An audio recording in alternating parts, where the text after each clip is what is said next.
सभी मित्रों को गुड मॉर्निंग। आप सभी का अपने चैनल के ऊपर स्वागत है। और आज जो हम बात करेंगे वो बात करेंगे संपत्ति अंतरण अधिनियम की। संपत्ति अंतरण अधिनियम में आज हम सुखाधिकार के बारे में चर्चा करेंगे। तो ज्यादा समय न लेते हुए सीधा टॉपिक पर हम चर्चा करते हैं। आशा है आपको समझ में आएगा और ये जो बातें जो है आपको एग्जाम में देखने को मिलेगी। हमारा मकसद एग्जाम से लेने के साथ साथ तो है ही, ये जो बातें जो है ये आपके जीवन में कैसे काम आती हैं उनको साथ लेकर हमको चलने का हमारा मकसद है कि ये बातें आपके जीवन में काम आए और आपको जानकारी हो। तो आइए टॉपिक शुरू करते हैं। सुखाधिकार क्या है? बात आती सुखाधिकार, पॉइंट आ गया सुखाधिकार क्या है, सुखाधिकार का मतलब क्या है। तो दूसरे की जमीन पर अपने फायदे के लिए मिला हुआ एक खास अधिकार क्या है भाई? सुखाधिकार। ठीक है, यानी कि जमीन आपकी नहीं है, जमीन किसी और की है और दूसरे की जमीन है और आपको उस जमीन पर क्या मिला है? अधिकार मिला है। आपने अपने फायदे के लिए मिला हुआ आपका एक खास अधिकार, इसको आप क्या बोलते हैं? इसको आप सुखाधिकार बोलते हैं। जमीन किसकी? जमीन आपकी नहीं, जमीन किसी दूसरे की है और अपने फायदे के लिए मिला हुआ एक खास अधिकार है, यानी कि आपका खुद का क्या है? फायदा हो, उसके लिए आपको एक अधिकार मिला। जैसे हम किसी की जमीन किराए पे ले लेते हैं तो जमीन दूसरे की है लेकिन फायदा हमारा है, हमको बिजनेस कर रहे हैं उस पर, फायदा हमारा और हमको खास अधिकार मिल गया लेकिन जमीन दूसरे की है। इसे समझने के तीन तरीके, तीन मुख्य किराएदार याद रखते हैं।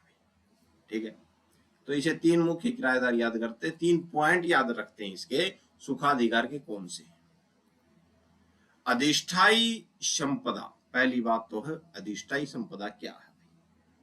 ठीक है, यह आपकी वह जमीन या घर है जिसे इस्तेमाल करने के लिए आपको दूसरों की मदद चाहिए। ठीक है, तो अधिष्ठायी संपदा पॉइंट नंबर 1, यह क्या है? यह वह जमीन या घर है जिसे इस्तेमाल करने के लिए आपको दूसरों की क्या चाहिए भाई? मदद चाहिए भाई। उदाहरण के लिए कै का घर, आपने क्या ले लिया? किराए पर ले लिया, दूसरे की मदद से, कै की मदद से लिया।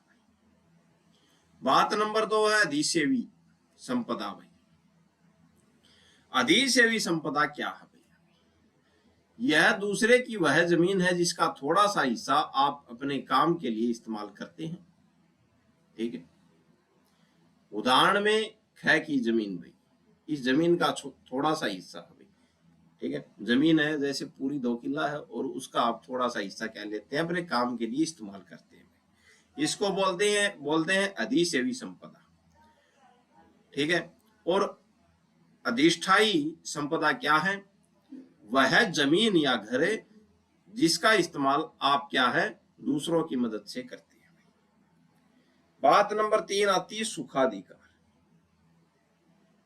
ठीक है, सुखाधिकार वह रास्ता या सुविधा जो आपको मिली हुई है।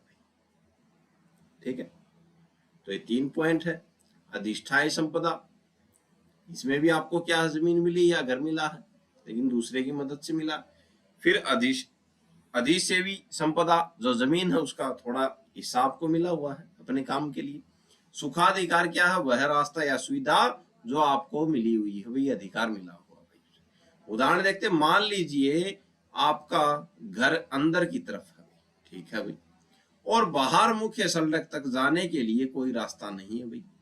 तो आपका घर अंदर है लेकिन बाहर सड़क पर जाने के लिए कोई मुख्य रास्ता नहीं। अगर आप ख की जमीन के एक किनारे से होकर सड़क तक जाते हैं तो क्या है? वो आपका घर अधिष्ठायी संपदा है। ठीक है, क्योंकि आपको मदद किसकी मिली? मदद यहाँ पे ख की मिली, तो ये क्या है? दूसरे की मदद से क्या मिली आपको? आपने इस्तेमाल की जमीन या घर।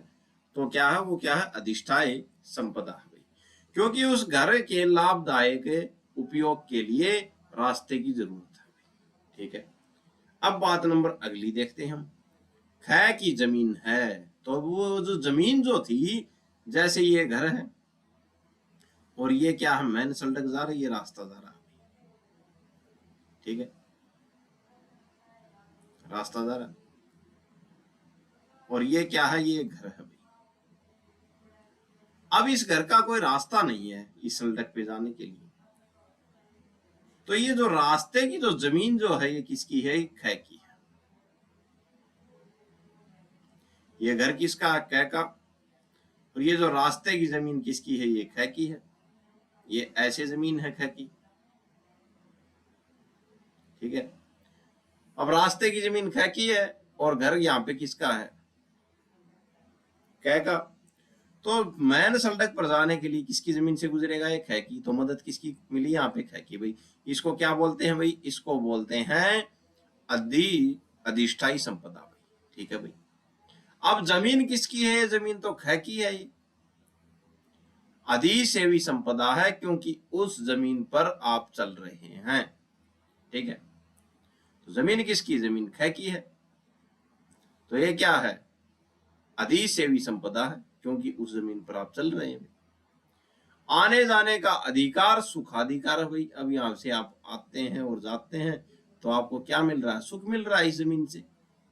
ठीक है, कि आसानी से आप अपने घर में आ रहे हैं और आसानी से सड़क पर जा रहे हैं, बाहर जा रहे हैं, तो इस जमीन से आपको क्या मिल रहा है, सुख मिल रहा है। ठीक है, तो ख यहाँ पे जो ये रास्ता जो था, ये पहला क्या था, अधिष्ठायी संपदा है। ये जो रास्ता है, ये क्या है, अधिष्ठायी संपदा है।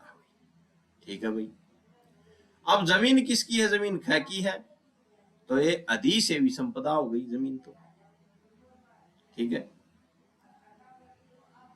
और आने जाने का, हम यहाँ पर आ रहे हैं, यहाँ पर जा रहे हैं, तो ये हमको क्या मिल गया, सुख मिल गया इस जमीन से। तो ये क्या है, सुखाधिकार है। तीनों बातें समझ गई। सबसे जरूरी बात जो आपने पूछी, यह पृथक अलग क्यों नहीं हो सकता भाई। ठीक है, क्या सुखाधिकार अलग क्यों नहीं हो सकता। कानून कहता है कि यह अधिकार व्यक्ति का नहीं बल्कि क्या, किसका है, घर का है। ये घर का अधिकार है। ठीक है, अब व्यक्ति अकेला बैठा है तो कैसे जाएगा, लेकिन घर का अधिकार है। घर नहीं होगा तो रास्ता कैसे मिलेगा। इसका मतलब यह है, मतलब क्या है, यह अधिकार उस घर के साथ जुड़ा हुआ है। अगर आप अपना घर बेचते हैं तो वह रास्ता या अधिकार अपने आप नए मालिक के पास चला जाता है। ठीक है, आप इसे अलग नहीं कर सकते भी, किसको, सुखाधिकार। आप ऐसा नहीं कर सकते कि रास्ता तो बेच दो लेकिन रास्ते का अधिकार अपने पास रखें, या किसी और को बेच दे। यह अधिकार घर के साथ चिपका हुआ भाई। यह नहीं कि आप रास्ता बेच दो भाई, रास्ता नहीं बेच सकते आप, क्योंकि ये घर के साथ जुड़ा हुआ है। ठीक है, आइए आगे चर्चा करते हैं। यह अधिकार घर के साथ चलता है भाई, कौन सा, सुखाधिकार। कानून कहता है कि आप रास्ते के अधिकार यानी कि सुखाधिकार को अलग से नहीं बेच सकते। ये नहीं कि आपने रास्ता अलग से बेच दिया, अब रास्ता बेच दिया तो घर में जाएगा कैसे। मतलब आप यह नहीं कह सकते कि मैं अपना घर तो बेच रहा हूं लेकिन पड़ोसी की जमीन से होकर निकलने का जो अधिकार मुझे मिला था उसे मैं अपने पास रखूंगा। तो ये नहीं है, घर बिकेगा तो रास्ता भी जाएगा उसके साथ, या किसी और को अलग से बेच दूंगा। ठीक है, अब किसी और को अलग से बेच दिया आपने, तो उसने क्यों देगा उस घर में, अपने रास्ते में क्यों उसने देगा। ठीक है, नियम क्या है, जब आप अपना घर यानी कि अधिष्ठायी संपदा, वो जो घर जो है वो क्या है, अधिष्ठायी संपदा है, किसी को बेचते हैं तो वह रास्ता या सुविधा अपने आप नए मालिक को मिल जाती है। ठीक है, अधिकार घर के साथ ट्रांसफर हो जाता है, घर से अलग नहीं हो, तो घर से अलग नहीं है भाई अधिकार। ठीक है, बात नंबर 2, यह अधिकार बनाने पर नहीं रोकता भाई। ठीक है, सुखाधिकार के सर्जन को नहीं रोकता। मतलब क्या है, अगर आप और आपका पड़ोसी है आपस में बैठकर यह तय करते हैं कि आज से तुम मेरे खेत से निकल सकते हो, तो यह कानून के खिलाफ नहीं है भाई। कानून तब रोकता है जब आप बने बनाए अधिकार को घर से अलग करके बेचने की कोशिश करते हैं। तो अब रास्ता अलग बेचना है, घर अलग बेच रहे हैं, तो कानून आपको तब रोकेगा कि आप ये गलत कर रहे हैं भाई।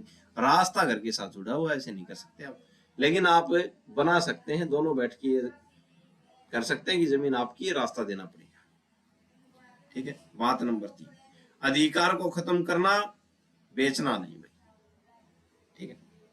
यहां बहुत बारीकी बात कही गई है। विमोचन, क्या है विमोचन?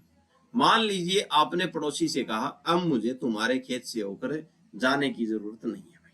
ठीक है भैया, आपने पड़ोसी से कह दिया तुम अपने इस अधिकार को खत्म कर दो। ठीक है। तो नियम क्या बोलता है, यानी कि कोई और रास्ता लग गया इस घर के। ठीक है, ये तो पड़ोसी का था, अब एक रास्ता यहां से लग गया, तो अब आप ये बोल दो कि आप इस अधिकार को खत्म कर दो पड़ोसी को। ठीक है, यानी कि विमोचन क्या है। ठीक है, तो ये क्या है, विमोचन है। मान लीजिए आपने पड़ोसी से कहा अब मुझे तुम्हारे खेत से होकर जाने की जरूरत नहीं है, तुम अपने इस अधिकार को क्या कर दो, खत्म कर दो। नियम क्या होगा, जब आप उस अधिकार को खत्म करते हैं तो आप उसे किसी को बेच नहीं रहे होते, बल्कि आप उसे समाप्त कर रहे होते हैं भाई। आप इसको बेच नहीं रहे होते भाई। इसको क्या बोलते हैं, विमोचन बोलते हैं। कानून का यह नियम सिर्फ अधिकार बेचने, हस्तांतरण करने पर रोक लगाता, भी आप बेच नहीं सकते, इस पर रोक लगाता है, और हस्तांतरण भी नहीं कर सकते। अगर वो जमीन यानी कि वो घर अगर बिका तो ये हस्तांतरण होगा, अधिकार को खत्म करने पर नहीं भाई। तो अधिकार को खत्म आप कर सकते हैं, लेकिन बेच या हस्तांतरण नहीं कर सकते उसको। विमोचन यानी कि अधिकार छोड़ना कोई अंतरण नहीं है, इसलिए इसे रोका नहीं गया। आप अधिकार छोड़ सकते हैं। ठीक है, यानी कि ये घर है कोई, और यहां से इसका रास्ता लग रहा है, और एक रास्ता कुछ टाइम बाद ये भी लग गया, तो आप इस जमीन के मालिक को बोल सकते हैं कि आप जो है ये रास्ता बंद कर दो, क्योंकि मेरे वाला ये रास्ता लग गया। ठीक है, लेकिन आपको इस रास्ते को किसी को बेच नहीं सकते, क्योंकि ये किसके साथ जुड़ा है, इस घर के साथ। ठीक है, आइए आगे चर्चा करते हैं। निर्बंधित हित क्या है भैया?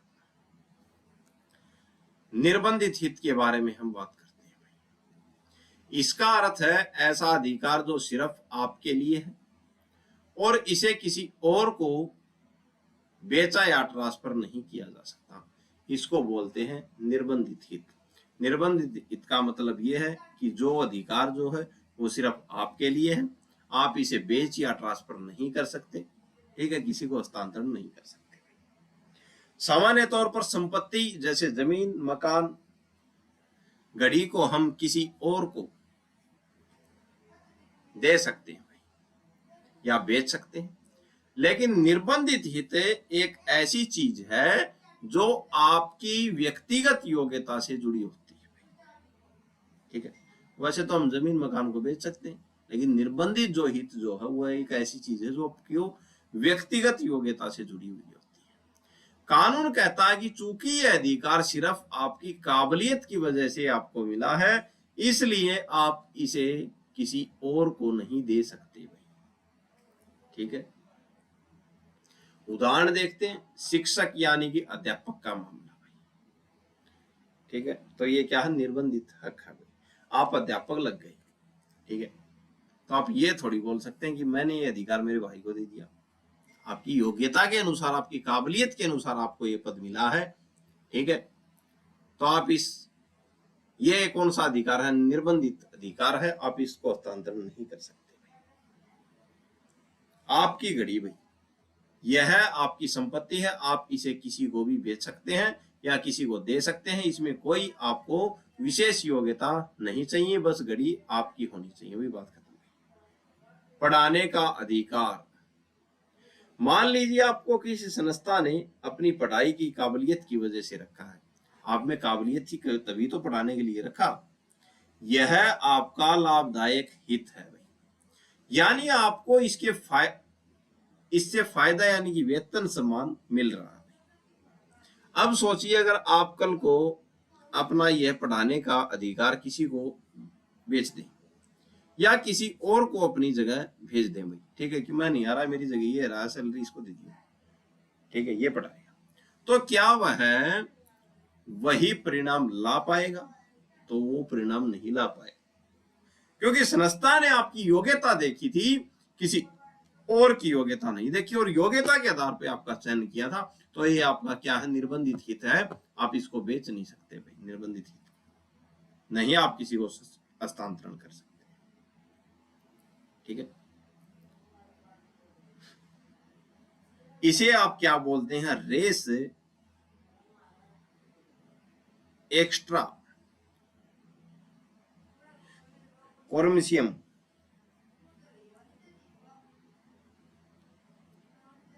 कहते हैं भाई इसको, रेस एक्स्ट्रा कोर्मिशियम कहते हैं भाई इसको, ठीक है। ये एक लैटिन भाषा का शब्द है। ऐसी वस्तुएं जो व्यापार से बाहर हैं, ठीक है। तो निर्बंधित अधिकार वो ऐसी वस्तुएं हैं जो क्या है? व्यापार से बाहर है, जिसको आप बेच या ट्रांसफर नहीं कर सकते, ठीक है। कुछ चीजें ऐसी होती है जिन्हें बाजार में खरीदा बेचा नहीं जा सकता। आपका व्यक्तिगत कौशल या व्यक्तिगत अधिकार इसी श्रेणी में आता है। अगर इन्हें ट्रांसफर करने की छूट दे दी जाए तो अधिकार का जो उद्देश्य, जैसे शिक्षा देना, वह पूरी तरह से क्या हो जाएगा? खत्म हो जाएगा। अब आप नौकरी लग गई तो आप ये नहीं कह सकते कि मेरी जगह पे मेरा भाई आएगा, क्योंकि आपकी योग्यता के अनुसार आपको क्या दिया है? अधिकार दिया है। तो ये कौन सा अधिकार है? निर्बंधित अधिकार है, जिसको आप ट्रांसफर नहीं कर सकते। ये वो अधिकार जो आपकी काबिलियत और योग्यता के आधार पर आपको मिलता है, ठीक है। आइए आगे चर्चा करते हैं। मुख्य बात याद रखने के लिए, क्यों ट्रांसफर नहीं हो सकता भाई ये अधिकार, निर्बंधित अधिकार? क्योंकि ये अधिकार आपकी पर्सनल खूबी की वजह से आपको मिला है। क्या आप संपत्ति हैं? तो आपकी पर्सनल खूबी की वजह से आपको ये अधिकार मिला, तो क्या आप संपत्ति हैं? हाँ, यह आपकी संपत्ति है। क्योंकि क्या यह आपकी संपत्ति है? तो निर्बंधित अधिकार आपकी संपत्ति है। यह आपकी संपत्ति है क्योंकि आपको लाभ मिल रहा है इससे, ठीक है। लेकिन कैसा अधिकार है? यह एक व्यक्तिगत अधिकार है। यह घर या जमीन जैसा नहीं है जिसे कोई भी खरीद ले। यह सिर्फ आपके साथ जुड़ा हुआ है, ध्यान रखना, ठीक है।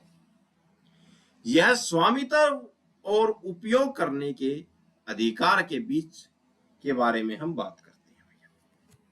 एक तो स्वामित्व और एक उपयोग करने के अधिकार के बाद में राइट टू यूज के बीच के बारे में अंतर को समझते हैं भाई। मामला देखते हैं। मामला था के कृष्णानंद बनाम ये कमालम बनाम के कृष्णानंद का मामला था। ये क्या मामला था? एक महिला को अपने ससुर से कुछ संपत्ति उत्तराधिकार में मिली भाई, ठीक है भाई, उत्तराधिकार में मिल गई। कानूनी रूप से वह उस संपत्ति की मालिकिन बन गई भाई, मालिकिन। उसने वह संपत्ति अपने बच्चों के नाम दान कर दी भाई, ठीक है भाई, उसने संपत्ति अपने बच्चों के नाम दान कर दी। लेकिन दान करते समय उसने एक शर्त रखी थी भाई। क्या शर्त रखी उस लेडीज ने? शर्त रखी,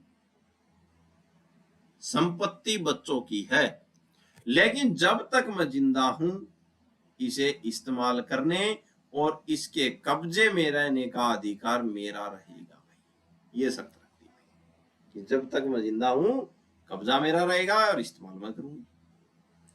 विवाद क्या हुआ? कुछ लोगों ने तर्क दिया कि यह दान गलत है या शून्य है। उनका तर्क क्या था? क्यों बताया दान शून्य? धारा 6 की उपधारा घ कहता है कि आप निर्बंधित हित को ट्रांसफर नहीं कर सकते भाई। पर्सनल जो आपका इंटरेस्ट है, पर्सनल हित जो है, उसको आप ट्रांसफर नहीं कर सकते। उनका कहना था कि चूंकि मां ने कब्जे और उपयोग का अधिकार अपने पास रखा है तो यह उसका निर्बंधित हित बन गया और वह इसे दूसरों यानी कि बच्चों को ट्रांसफर नहीं कर सकती। ठीक है भाई, आगे क्या हुआ, उच्चतम न्यायालय का क्या फैसला था। सुप्रीम कोर्ट ने इस तर्क को खारिज कर दिया और बहुत स्पष्ट बात कही। क्या बात कही, स्वामित्व वर्सेस उपयोग। धारा 6 की उपधारा घ केवल उन अधिकारों पर लागू होती है जो सिर्फ और सिर्फ अपनी व्यक्तिगत योग्यता जैसे अध्यापक का उदाहरण के कारण मिलते हैं भाई। तो ये संपत्ति वाला जो है या क्या क्या निर्बंधित है। तो क्या कहा न्यायालय ने, यहां महिला केवल उपयोग का अधिकार नहीं रखती थी, वह उस संपत्ति की पूर्ण मालकिन थी भाई। ठीक है, मालकिन होने का अधिकार। एक मालकिन के तौर पर आपको यह हक है कि आप संपत्ति बच्चों को दान करें और अपने पास केवल उसके रहने या इस्तेमाल करने का अधिकार रखें भाई। ठीक है, धारा 6 की उपधारा घ यहां लागू नहीं होती भाई। क्यों, क्योंकि यह व्यक्तिगत यानी कि पर्सनल अधिकार नहीं था बल्कि स्वामित्व का अधिकार था भाई। एक मालिक अपनी संपत्ति किसी को भी दे सकता है और चाहे तो उस पर कुछ शर्त भी लगा सकता है। तो ये मालिक ने सही किया, न्यायालय ने ये बात कही। ये पर्सनल अधिकार नहीं, ये स्वामित्व का अधिकार है, निर्बंधित अधिकार नहीं, ये स्वामित्व का अधिकार है। और स्वामित्व के अधिकार में संपत्ति किसी को भी दे सकता है और शर्त भी लगा सकता है। निर्बंधित हित यह वह है। तो निर्बंधित हित क्या है, यह वह है जो सिर्फ आपको अपनी प्रतिभा की वजह से मिला है, जैसे नौकरी, पढ़ने का हक। इसे आप किसी और को नहीं दे सकते भाई। ठीक है, वही बात अपनी पढ़ाई के दम के ऊपर आप पढ़ा रहे हैं तो आप ये नहीं बोल सकते कि मेरी जगह पे ये पढ़ाएगा। ठीक है, आप अपना निर्बंधित अधिकार, क्योंकि आपकी पर्सनैलिटी है, वो आपकी योग्यता के आधार पे चुना गया है, नौकरी में योग्यता के आधार पे चुना गया है। ठीक है, स्वामित्व की बात करते हैं। यह संपत्ति का पूर्ण अधिकार है। अगर आप मालिक हैं तो आप संपत्ति का मालिकाना हक किसी को दान कर सकते हैं भाई। ठीक है, कोई गलत नहीं है भाई, क्योंकि यहाँ पे दान ही किया गया था इस केस में। और साथ में यह शर्त भी रख सकते हैं कि रहूंगी मैं ही क्या मालिक। यह बिल्कुल कानूनी वैध है। ठीक है, कानून का सीधा सा तर्क है, पद आपका तो सेवा आपकी, तो हक भी आपका। अगर पद पर आप बैठे तो सेवा भी आपको ही करनी पड़ेगी और आपका ही हक है भाई। फिर सेवायत, पुजारी, मेहनत और मुतवल्ली यानी कि धार्मिक पद है। जो सेवा करने वाला होता है, जो पुजारी होता है, जो मेहनत होता है और जो मुतवल्ली होता है, ये क्या है, धार्मिक पद है।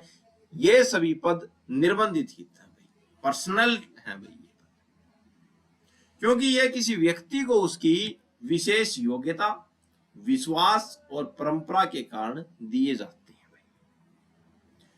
तो इन पदों को बेच नहीं सकते भाई। क्यों नहीं बेच सकते, मान लीजिए एक मंदिर का पुजारी है, उसे वह जिम्मेदारी मंदिर के ट्रस्ट या समुदाय ने उसकी धार्मिक निष्ठा और पूजा करने की विधि को देखकर दी थी भाई। ठीक है, ये मंदिर में आप रहो, पूजा आप करो।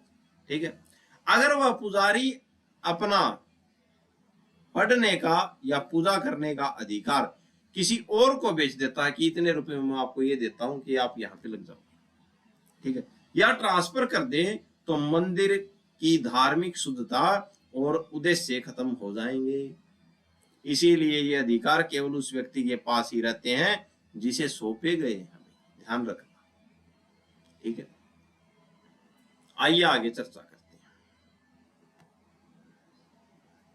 महाब्राह्मण का उद्देश्य, महाब्राह्मण कौन होता है, जो अंतिम संस्कार करवाता है। अंतिम संस्कार कराने का अधिकार एक महाब्राह्मण को उसकी परंपरा और धार्मिक योग्यता के कारण मिलता है। यह भी एक व्यक्तिगत अधिकार है, निर्बंधित अधिकार है। कोई दूसरा व्यक्ति यह नहीं कह सकता कि यह काम मैं करूंगा और इसके बदले मिलने वाली दक्षिणा मेरी होगी, क्योंकि वह विशेष धार्मिक कार्य केवल उन्हीं के लिए निर्धारित है। ठीक है, तो ये भी क्या है, पर्सनल पद है। सबसे महत्वपूर्ण अंतर, पद और पैसा सबसे जरूरी बिंदु है। यहां पर कानून बहुत क्या है, बहुत लालची, यहां पर कानून बहुत चालाकी से फर्क करता है, चालाकी से फर्क करता है। कैसे फर्क करता है, आइए। स्थिति नंबर 1, अहस्तांतरणीय। यदि आपको कोई पैसा या सुविधा सिर्फ इसलिए मिल रही है क्योंकि आप पुजारी हैं, तो आप उस पैसे के हक को किसी और को ट्रांसफर नहीं कर सकते। वह आपकी धार्मिक जिम्मेदारी से जुड़ा हुआ है। ठीक है, तो अहस्तांतरणीय है। आप भाई, अगर आपको पैसा, सुविधा आपको किसके लिए मिल रही है, आपको पद के कारण मिल रही है, तो आप उसको क्या नहीं कर सकते, ट्रांसफर नहीं कर सकते। अब हस्तांतरणीय, मान लीजिए आप एक पुजारी हैं, लेकिन आपको उस मंदिर के पास की किसी ऐसी जमीन से किराया मिल रहा है जो उस मंदिर की है, या आपको कुछ पैसे अलग से मिल रहे हैं जो आपको धार्मिक सेवा से सीधे नहीं जुड़े हैं, तो आप उस पैसे का संपत्ति के अधिकार को किसी और को भी दे सकते हैं। ठीक है, क्यों दे सकते हैं, क्योंकि वो धार्मिक सेवा से सीधे नहीं जुड़े हैं। ठीक है, केस देखते हैं। अस रथिनम बनाम LS मरियप्पन, सेबायत शिप का मामला था भाई। ठीक है, तो केस का नाम क्या था, केस में रथिनम बनाम LS मरियप्पन का केस था। मामला क्या था, मामला था मंदिर की सेवा या मंदिर की संपत्ति का प्रबंधन करने का अधिकार। ठीक है, अदालत ने क्या कहा इसमें, अदालत ने कहा कि अगर कोई व्यक्ति अपनी वसीयत में क्या है, मंदिर की सेवा या संपत्ति, मंदिर की संपत्ति का प्रबंधन का अधिकार किसी और को दे रहा है, तो यह क्या है भाई, हस्तांतरणीय है भाई। ठीक है, क्या है, ट्रांसफर हो सकता है। ठीक है, क्यों हो सकता है, धारा 6 की उपधारा घ कहता है कि आप व्यक्तिगत निर्बंधन हित को जीवित रहते हुए किसी को नहीं बेच या दे सकते, लेकिन वसीयत का मामला अलग है। ठीक है, क्योंकि वसीयत आपकी मृत्यु के बाद लागू होती है, इसलिए वसीयत के जरिए सेबायत शिप को ट्रांसफर करना कानूनन मान्य है भाई, ध्यान रखना। तो वसीयत के जरिए इसने क्या कर दिया, ट्रांसफर कर दिया, तो ये मान्य किया गया कि क्या जो है, हम मंदिर की सेवा या मंदिर की संपत्ति का प्रबंधन का अधिकार ट्रांसफर कर रहे हैं, वसीयत में लिख दिया, तो वसीयत में मान्य है। ठीक है, धारा 6 की उपधारा घ कहती है। आइए आगे चर्चा करते हैं। खर्चा ए पानदान, मुस्लिम कानून के तहत व्यक्तिगत भत्ता क्या है, मुस्लिम कानून के तहत व्यक्तिगत भत्ते को क्या बोलते हैं, खर्चा ए पानदान। मामला, खर्चा ए पानदान वह पैसा या भत्ता है जो एक पति अपनी पत्नी को उसकी निजी जरूरतों के लिए देता, उसको क्या बोलते हैं, खर्चा ए पानदान। किसको दे दिया, अपनी पत्नी को दे दिया, पति ने। यह पैसा सिर्फ और सिर्फ पत्नी के लिए है, यह उसका एक व्यक्तिगत अधिकार है। किसका, पत्नी का। अंतरण, क्योंकि यह पत्नी को उसकी निजी हैसियत यानी कि पत्नी होने के नाते की वजह से मिल रहा है, इसलिए वह इसे किसी और को ट्रांसफर नहीं कर सकती। यह पूरी तरह से क्या है, निर्बंधित हित है। ठीक है, यह ध्यान रखना भाई। विधवा का मेहर और संपत्ति पर कब्जा, यह मामला थोड़ा विवादित है, आइए समझते हैं भाई। स्थिति क्या है, मुस्लिम महिला को यदि मेहर का पैसा नहीं मिल रहा है तो उसे यह अधिकार है कि वह संपत्ति कि वह पति की संपत्ति पर तब तक कब्जा रखे जब तक उसे उसका मेहर न मिल जाए। तो क्या है, मुस्लिम समुदाय में जो शादी के टाइम मेहर दिया जाता है, ठीक है, पत्नी को पैसे या कोई संपत्ति दी जाती है, तो मुस्लिम महिला को यह मेहर का पैसा नहीं मिला है तो उसे यह अधिकार है कि वो जो पति जो उसकी संपत्ति ऊपर क्या कर ले, कब्जा रखे, जब तक उसे उसका मेहर न मिल जाए कि कितना शादी के वक्त खुला था। ठीक है, विवाद, क्या वह इस विवाद कब्जे के अधिकार को किसी और को दे सकती है कि आप ले लो यहां से पैसा। मैसूर और इलाहाबाद हाई कोर्ट ने क्या कहा इस मामले में? इनका मानना है कि यह अधिकार ट्रांसफर किया जा सकता है। पटना हाई कोर्ट इनका मानना है कि यह अधिकार ट्रांसफर नहीं किया जा सकता, अस्थानांतरणीय है। तो दोनों कोर्ट अलग अलग बात कर रहे हैं। ठीक है, आपका तर्क क्या है? आप सही कह रहे हैं कि पटना हाई कोर्ट का मत अधिक तार्किक लगता है। यदि मेहर पत्नी का व्यक्तिगत अधिकार है तो उस अधिकार के बदले मिला संपत्ति का कब्जा भी क्या होगा, भी व्यक्तिगत होना चाहिए। इसे किसी और को बेचना या देना उसके मूल उद्देश्य को खत्म करने जैसा है। ठीक है, तो हम यहाँ पे पटना हाई कोर्ट का जो तर्क जो है वो क्या मानेंगे, बेस्ट मानेंगे। आइए आगे बात करते हैं। सेवाधृति, सेवाधृति क्या, काम के बदले जमीन। भाई यह बहुत पुरानी और महत्वपूर्ण व्यवस्था है।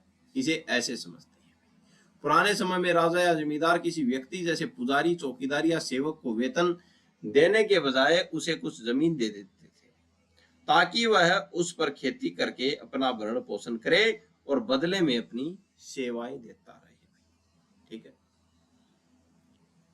तो ये जो सेवाधृति यानी कि काम के बदले जमीन मिली हुई है, बहुत से गांवों में भी है ये।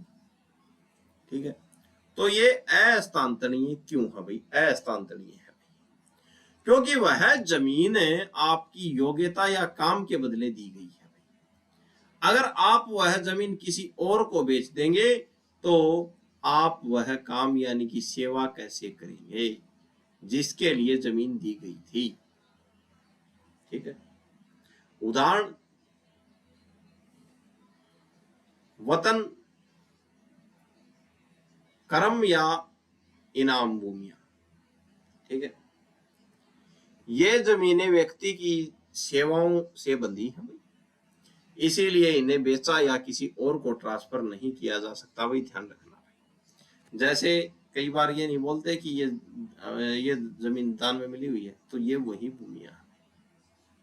ठीक है, विशिष्ट प्रयोजन, विशिष्ट प्रयोजन क्या है? काम के लिए दिया गया अधिकार यानी कि स्पेशल पर्पज। ठीक है, तो काम के बदले दिया गया आपको अधिकार। यह बहुत ही व्यवहारिक उदाहरण है।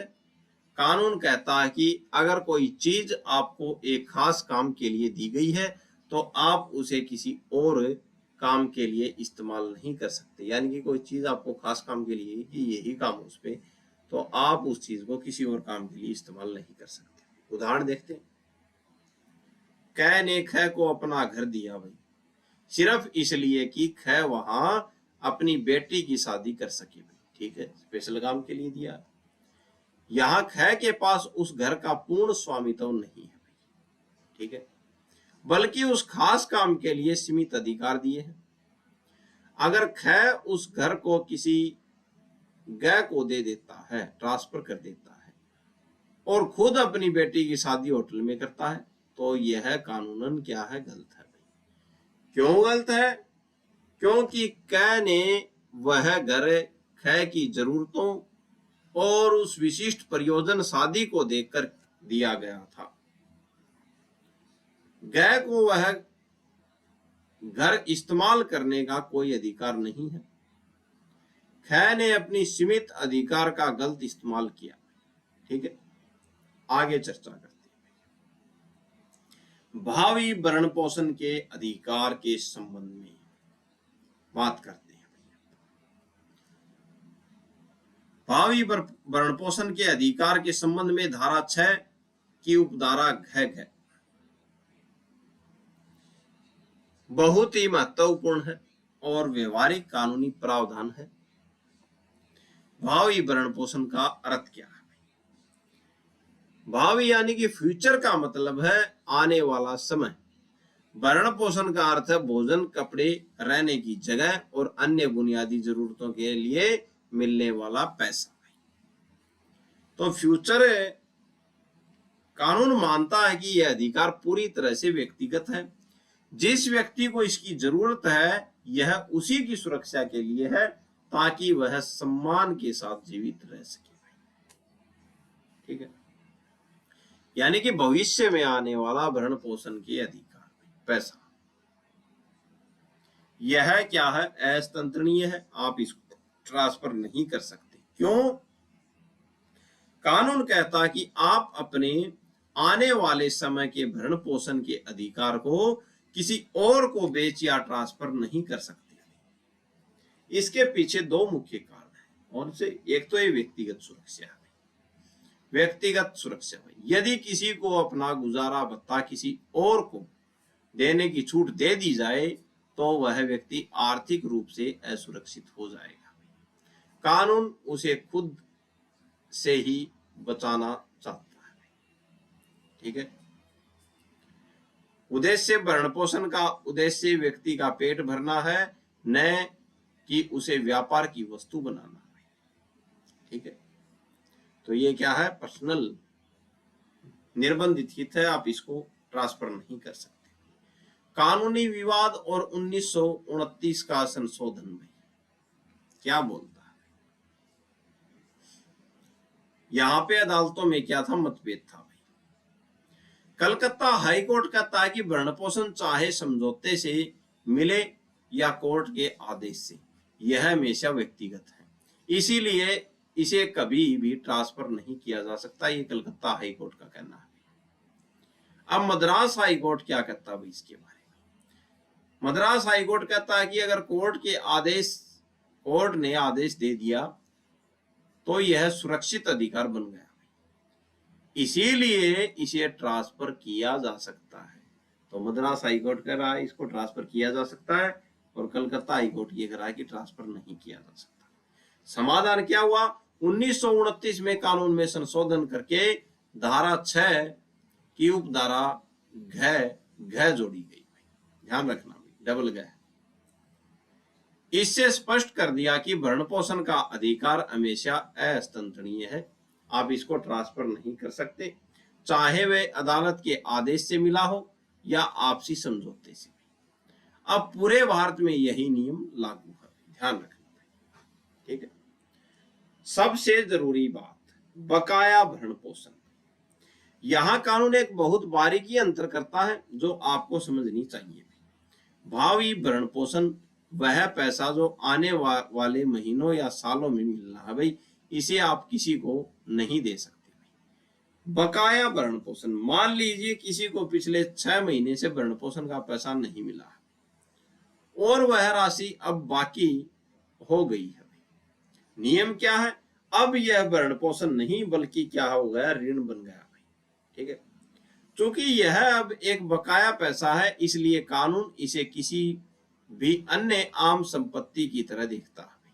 ठीक है, इसे आप किसी को ट्रांसफर कर सकते हैं, इसे कोर्ट द्वारा कुर्क किया जा सकता है या इसे बेचा भी जा सकता है। ठीक है, तो आज के लिए इतना ही। बहुत इंपॉर्टेंट बातें हितबंध के बारे में हमने की,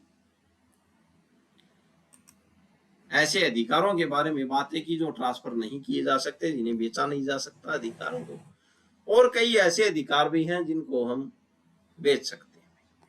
दोनों में अंतर देखा। आशा है आपको सब समझ में आया होगा, और चैनल को ज्यादा से ज्यादा लाइक करें, शेयर करें, अपने मित्रों तक पहुंचाएं। तो आज के लिए इतना ही। धन्यवाद, धन्यवाद, धन्यवाद।